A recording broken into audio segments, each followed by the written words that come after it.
Voulez-vous être ma femme? Eh bien, c'est ce que tout le monde attend de moi, mais c'est tellement précipité. J'ai besoin de réfléchir.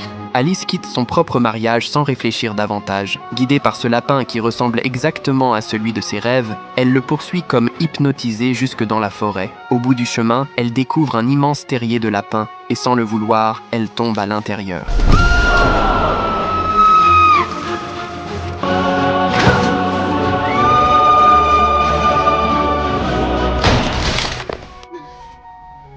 Lorsqu'Alice réussit difficilement à se relever, tout ce qui l'entoure lui paraît étrange et totalement fantastique. Toutes les portes sont verrouillées, sauf une petite porte qui est restée ouverte. Mais son corps est bien trop grand pour passer. C'est alors qu'elle remarque une bouteille posée sur la table.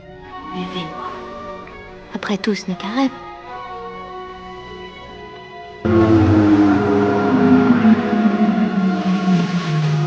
Après avoir bu cette potion, son corps devient soudain minuscule. Elle n'arrive même plus à atteindre la clé posée sur la table. C'est étonnant qu'elle ne se souvienne de rien.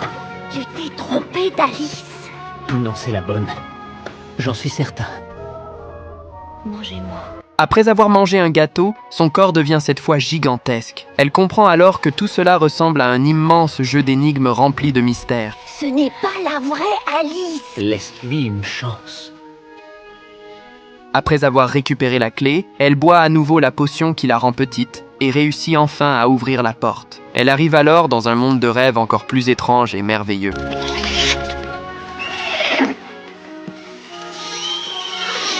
De plus en plus curieux.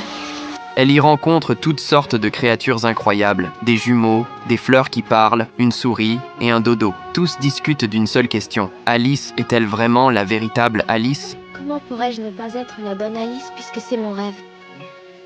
Et pourrais-je savoir qui vous êtes? Exactement, Absolem saura qui elle est. Et c'est ainsi qu'une aventure complètement folle commence.